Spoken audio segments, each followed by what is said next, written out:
everyone, how have you been coping amidst this COVID-19 situation? I'm James here. I'm from a social enterprise called Emmaus Strategies, where we actually look into helping people, organizations, community to build their mental well-being and mental resilience.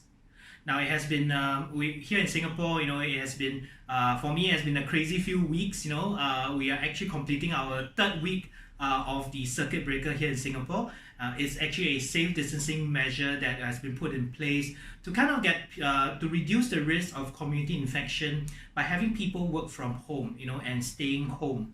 Unless of course you're in essential services, then you get to actually travel to work. And I do know that with the circuit breaker, the safe distancing measures that are being put in place, it has actually posed quite a bit of challenge to different one of us as we had to deal with all the different uncertainty, the anxiety, and the constant changes, and we have to actually also deal with working from home and also being there for our families.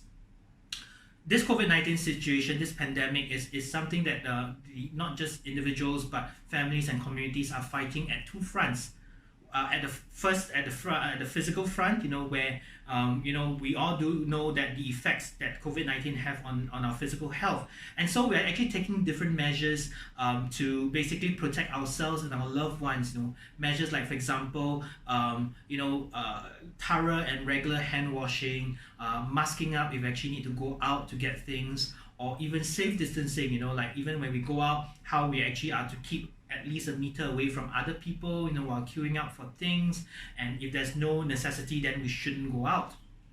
And that's the physical front. But this pandemic is also fought at the mental front, because as most of us will be able to experience that this COVID-19 has also has actually also affected our mental well-being. As we have to deal with the anxiety and uncertainty, as we have to deal with the stress that the situation and working from home has placed on us.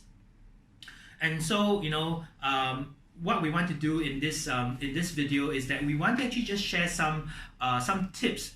Rather, I want to share about 6 tips how you actually can work from home effectively amidst this circuit breaker and this COVID-19 situation.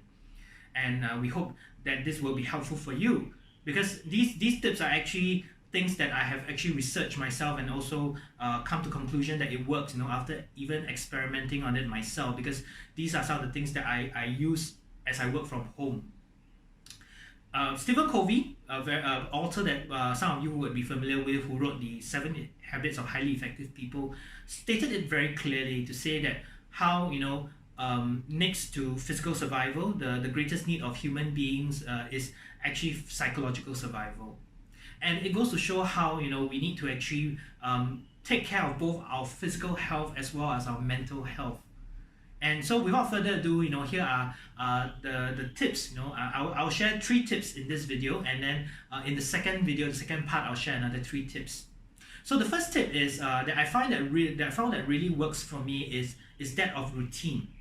Now, different one of us we might have before COVID-19, before the circuit breaker, we might already have a routine for getting to work. We might take a certain route to work. We might cycle to work, we might go to the gym, before work, or we'll pick up a favorite cup of coffee, and with the circuit breaker, with COVID-19, that routine has been disrupted. And as we work from home, right, we find that different one of us might respond very differently, might react very differently to that loss of routine. But nothing is actually stopping us from actually establishing a new routine to help us, as we work from home. In fact, we actually say routine helps, because especially during this period where there's so much uncertainty and so much anxiety and so much stress, routine actually helps to introduce back a little bit of consistency and certainty back into our lives. Especially for those of us with children, young children, especially at home, where we kind of have to juggle between our work and our and also supervising them and being with them and helping them their homework. A routine is also very helpful for our young children. Now, of course, what's the point of having a routine that you do not honor? So, in actually coming up with a routine, be realistic with yourself. Be realistic, and you may even, if you have kids, you may even want to actually involve them in actually drafting and creating this routine, about what happens at what time. Now you don't have to really plan it down to the minute. You can actually take it in chunks of an hour or an hour and a half. Like for example, from 8:30 to 9 or 8:30 9:30, what happens. You don't have to really be so stressed about planning that routine. But like I mentioned, having a routine will actually help us to basically in to introduce back some certainty and consistency back into our lives. And we need to actually make sure that we put something down that we can honor. One of the things that positive things that I find that came out of the routine for me is the because I used to actually, on my way to work, I would actually go to the gym, but apparently now with the circuit breaker, it's no longer possible to go to the gym.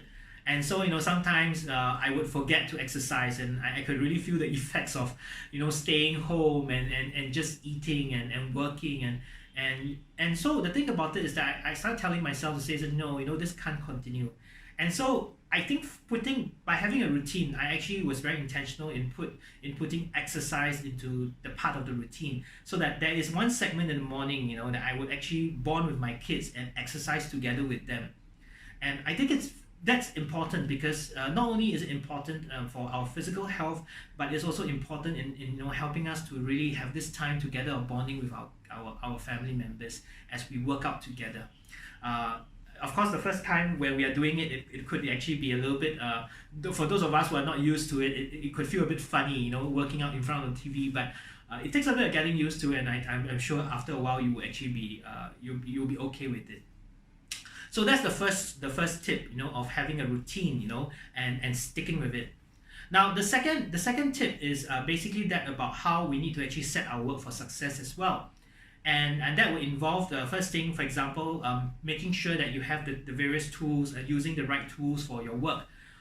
Now, if you are a person who actually needs your cup of coffee, then, right before, as part of your routine, right before going into your workspace, make yourself a nice cup of coffee and bring it in with you.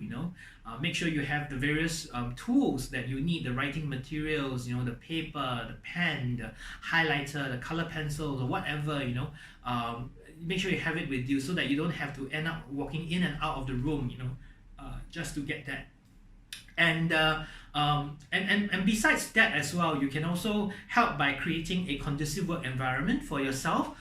For example, for some of us, we work best, with music, background music. Choose your favorite songs.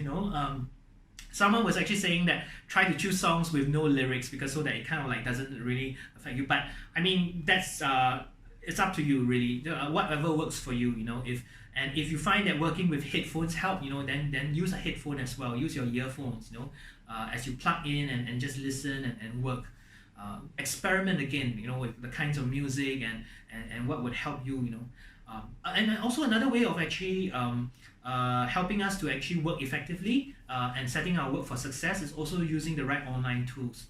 We are very blessed in that now, even as we work from home, we have at our disposal different kinds of online tools that we can use to actually make our work easier. For example, if let's say we need to coordinate a time for meetings, right, between different parties, something that I use in the good old days before I actually discovered online scheduling services, online scheduling apps.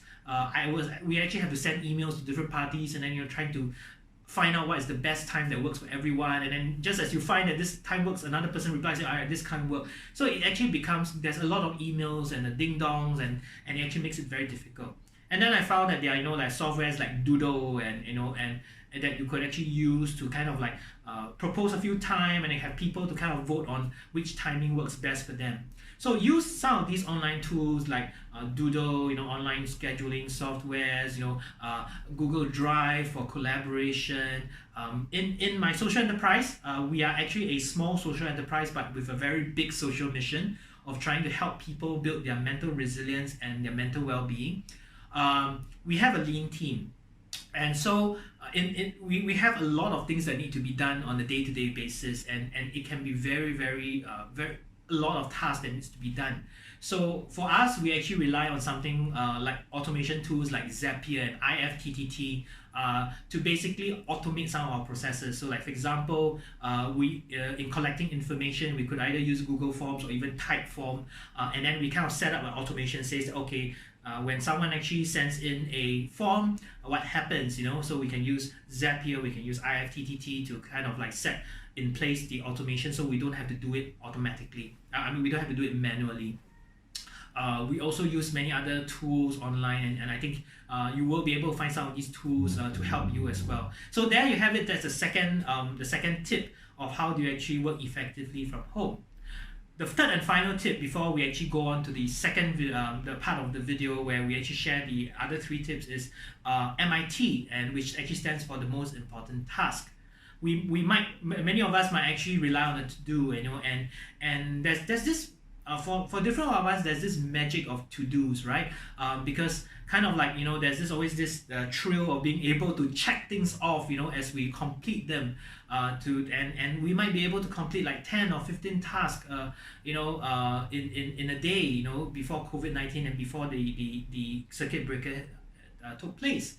But we need to actually understand and come to terms that working from home now is very different, okay, and we have to manage our expectations that it may not be as the same as before COVID-19 and before circuit breaker. We may not be able to actually complete that many tasks in a day, and we have to manage that stress, because when we have the expectation that we want to complete 10 or 15 tasks a day, it adds on to the stress, and not forgetting that we actually have to also be there for our families and be there for our kids.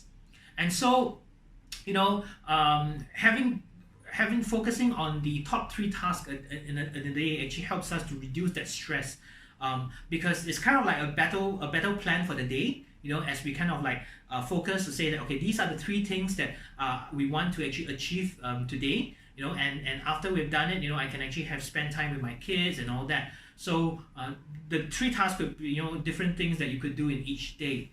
And think about it, because if you don't do that, right, then when you actually have like 10 or 15 things on your mind that you need to do, and when your loved one or your children comes to you, and you feel that they actually disrupt your line of thought, it stresses you up and you tend to get agitated. So having that MIT, that most important task, and focusing on that top 3 tasks actually helps us, because it helps us to actually manage our expectations of how much that we can get done in a day, given the current situation, and so it helps us with actually reducing the stress. And so you have it down there. We have 3 different tips for you, of making sure setting in place a routine, helping to set your work for success, and lastly also having your most important task, in mind, your most important task for the day, and conquering it. So I hope that has been helpful for you, and stay tuned for part 2, where I will share another 3 tools, another 3 tips, that to help you to work from home effectively. So till then, see you.